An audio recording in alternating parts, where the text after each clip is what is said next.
Bonjour et bienvenue dans ma chaîne. Aujourd'hui, nous allons aborder les acides. Nous allons comprendre c'est quoi un acide, comment reconnaître un bon acide et comment comparer entre les acides. Vous avez sûrement déjà entendu qu'un acide, c'est une molécule capable de larguer, donner un proton. Donc, n'importe quelle molécule qui possède un hydrogène peut être considérée, peut-être, un acide si elle est capable de larguer, de donner ce proton. Mais, par exemple, comme HCl. Mais pour que cette molécule puisse larguer, donner le proton, il faut absolument un récepteur. Elle ne va pas le faire comme ça sans raison. Un récepteur, c'est une base. Une base, c'est une molécule qui possède des doublets non liants. Comme par exemple la molécule d'eau ici. On voit que l'oxygène possède deux doublets non liants. Donc à partir de maintenant, n'importe quelle molécule qui possède des doublets non liants peut jouer le rôle d'une base. Car l'oxygène va utiliser un de ces doublets non liants pour former une liaison avec le proton largué par HCl.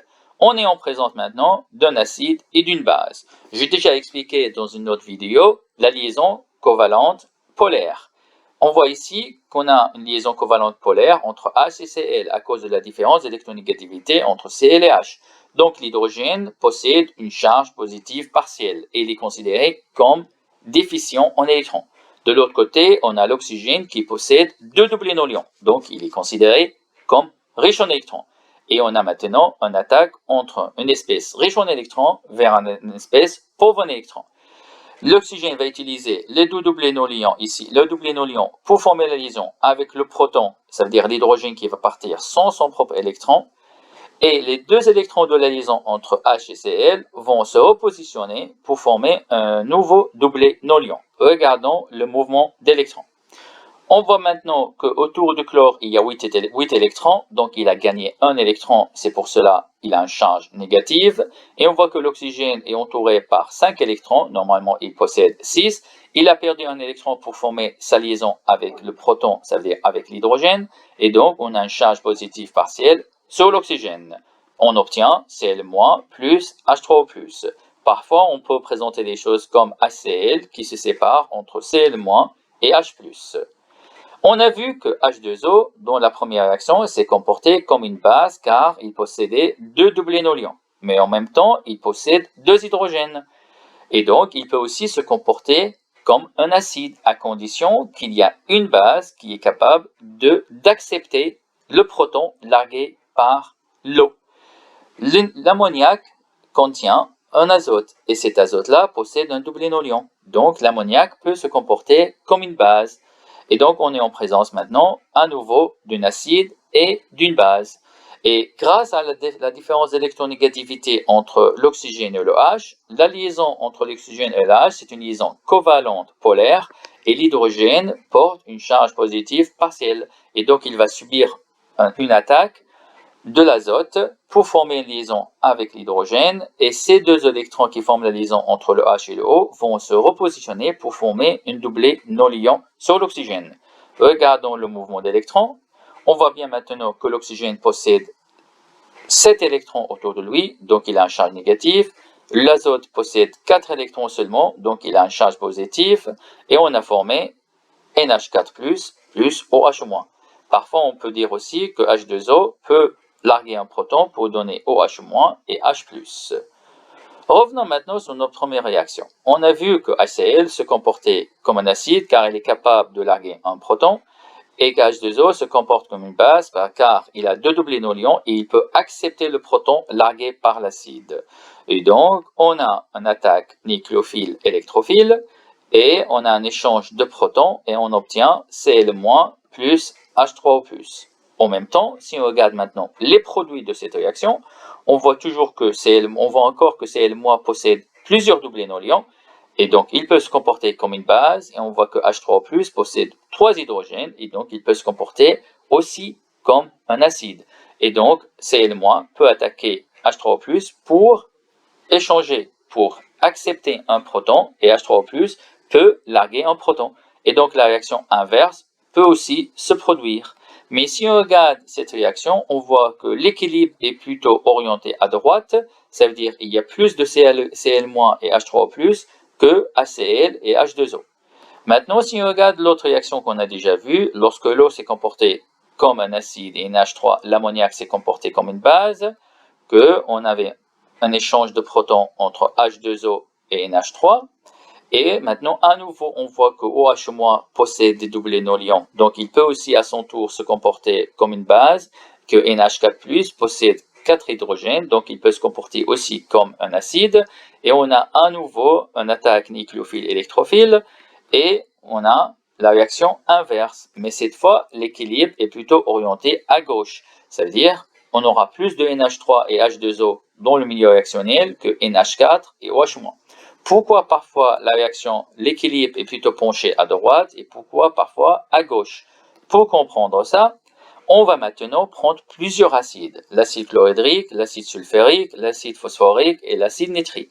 On voit maintenant, lorsqu'ils sont tous en présence de H2O, ça veut dire d'une base, ils vont se comporter comme des acides, ils vont larguer un proton qui va être récupéré par l'eau pour me donner H3O+, et on va avoir une espèce chargée négativement. Donc, on peut maintenant présenter n'importe quel acide sous forme de HA, ça veut dire une molécule qui possède un hydrogène en présence d'une base. Cette molécule est capable de larguer ce proton-là pour former H3O+, et une espèce chargée négativement. Cette espèce chargée négativement, on l'appelle la base conjuguée. La base conjuguée de l'acide. Donc l'acide, une fois élargué son proton, il va me donner une base. Maintenant, qu'est-ce qu'il va déterminer? C'est cette réaction est plutôt orientée de gauche à droite, l'équilibre est plutôt de gauche à droite, et penché à droite, et plutôt ou à gauche, la réaction inverse. Pour comprendre et pour savoir est-ce que cette réaction est plutôt à droite ou à gauche, il faut comparer les produits. Si on compare les H3O+, ils sont tous pareils, donc ça ne sert à rien de comparer H3O+. La seule différence entre ces réactions-là, c'est l'espèce chargée négativement, ça veut dire la base conjuguée. Donc pour savoir est-ce que cette réaction est plutôt penchée à droite ou à gauche, l'équilibre, il faut regarder la base conjuguée. Reprenons maintenant cet exemple. On a n'importe quel acide qui est représenté par HA. En présence d'une base, on aura, et on est à temps zéro, ça veut dire avant de commencer la réaction, nous avions 100 molécules d'acide, c'est pour simplifier, et 100 molécules d'eau. La réaction va avoir lieu, la base va venir accepter ou prendre le proton de l'acide pour former H3O+, et pour former la base conjuguée A-. Si maintenant, à temps final, 99% des acides, des molécules d'acide, ont pu larguer ou donner leur proton. Ça veut dire qu'il me reste dans le milieu réactionnel seulement une seule molécule sous forme de HA. Et 99 protons ont été largués, ont été libérés et ont été chopés ou captés par l'eau pour former 99 molécules H3O+, et 99 molécules base conjuguées. Donc, l'équilibre est plutôt penché à droite. Maintenant, lorsqu'on a 99% de nos molécules qui libèrent de protons, ça veut dire la quantité de H3O+, dans le milieu réactionnel est très élevée. Et donc, on considère qu'on a un très bon acide, parce que le pH va être faible. Et donc, lorsque l'acide est capable de donner, de larguer beaucoup de protons, on considère la molécule comme un très bon acide. Mais on a déjà dit que la base conjuguée peut aussi se comporter comme une base, car elle possède un doublet non liant. Et donc, elle peut venir récupérer le proton qu'elle a déjà largué pour revenir sous forme neutre HA. Ça veut dire, le deuxième cas, si la réaction inverse se passe, et si la base conjuguée vient récupérer tous les protons que l'acide a déjà largués, on se trouve avec le cas où on a 99% de nos molécules sous forme de HA et seulement un seul proton ou un seul H3O+ dans le milieu réactionnel. À ce moment-là, on considère que c'est un très mauvais acide car il n'est pas capable de nous libérer des protons sous forme de H3O+. Mais qui a finalement consommé, baissé, diminué le nombre de H3O+ libres dans le milieu réactionnel? C'est la base conjuguée. Si la base conjuguée n'avait pas le pouvoir d'attaquer H3O+, et revenir sous forme de HA, tous les H3O+, auraient été libres dans le milieu réactionnel et on aurait eu un très bon acide. Mais si A-, la base conjuguée, n'est pas stable, n'aime pas porter la charge négative, et donc il ne va pas accepter d'être sous forme de A-, et il veut revenir sous forme de HA, une forme neutre, à ce moment-là, la base conjuguée va faire la réaction inverse, et on va se trouver avec très peu de H+, ou H3O+, libre dans le milieu réactionnel, et on va se trouver avec un mauvais acide. Donc finalement, ce qu'il va déterminer si j'ai un bon acide ou un mauvais acide, c'est la stabilité de la base conjuguée que j'obtiens une fois l'hydrogène, une fois le proton a été libéré. Et qu'est-ce que ça veut dire la stabilité de la base conjuguée? C'est la capacité de cette espèce-là à conserver, à garder la charge négative le plus longtemps possible. Donc, on comprend maintenant que si on veut reconnaître un bon acide ou si on veut comparer entre les acides, il faut étudier la stabilité de la base conjuguée obtenue une fois l'hydrogène, une fois le proton a été libéré. Prenons maintenant 4 molécules, l'acide fluorhydrique, méthane, l'ammoniac et l'eau. Ces 4 molécules possèdent des hydrogènes, donc elles peuvent se comporter peut-être comme un acide. Pour savoir est-ce que ces molécules sont des bons acides, il faut les mettre en présence d'une base. Donc on les a mis dans l'eau. Et on a vu déjà que l'eau peut se comporter comme une base. Donc si ces molécules se comportent comme un acide, ils vont larguer des protons, des hydrogènes, des H+, pour former H3O+, et des bases conjuguées. Maintenant, regardons les bases conjuguées qui ont été formées. On a F-, H3C-, NH2-, O-.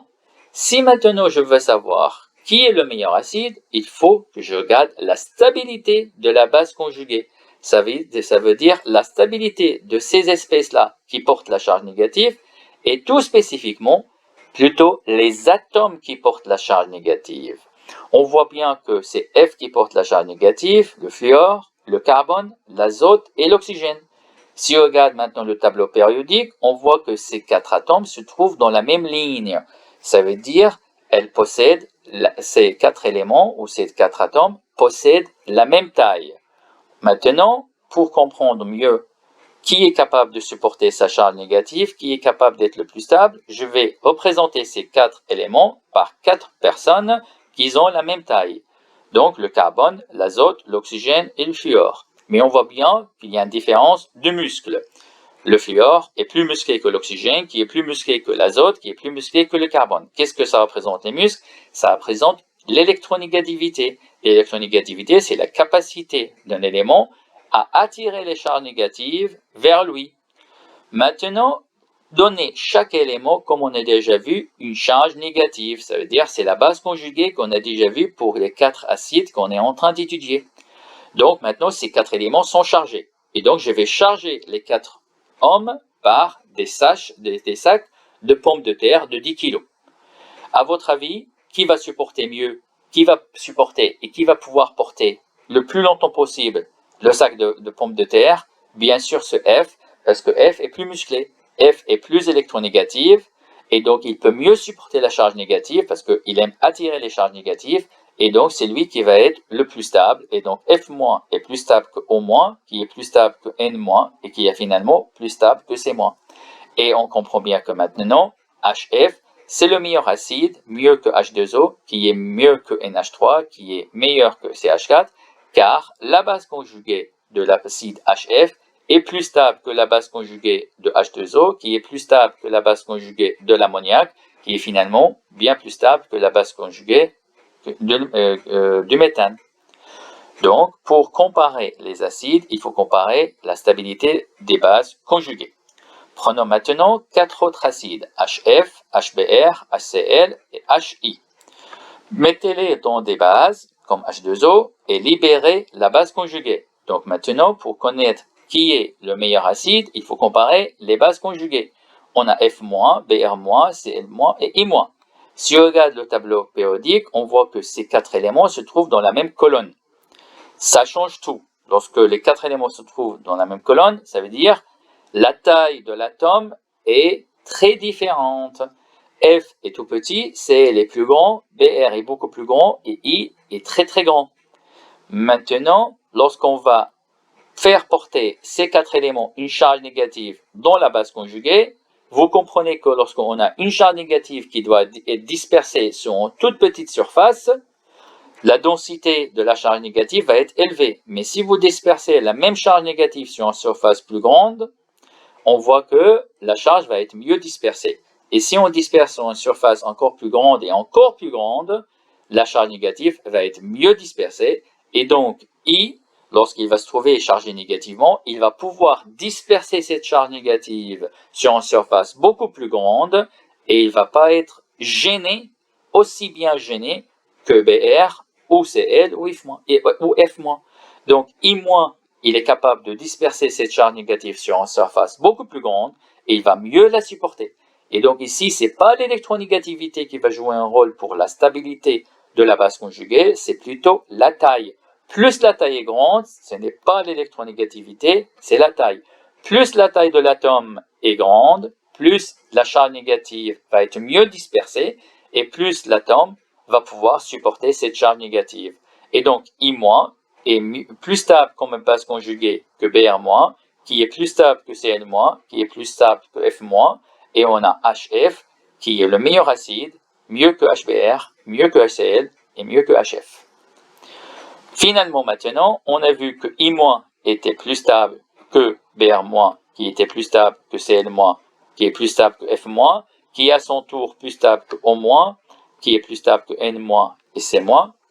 Les 4 atomes F, O, N et C, on a comparé l'électronégativité pour savoir qui était plus stable, car ces 4 atomes possèdent à peu près la même taille, mais lorsqu'on a comparé la stabilité de I-, Br-, Cl- et F-, on a plutôt comparé la taille, parce que la taille devient beaucoup plus importante que l'électronégativité. Donc I- était plus stable que Br-, qui est plus stable que Cl-, qui est plus stable que F-, car la taille de l'atome de I- est plus grande que Br-, qui est plus grande que Cl-, qui est plus grande que F-.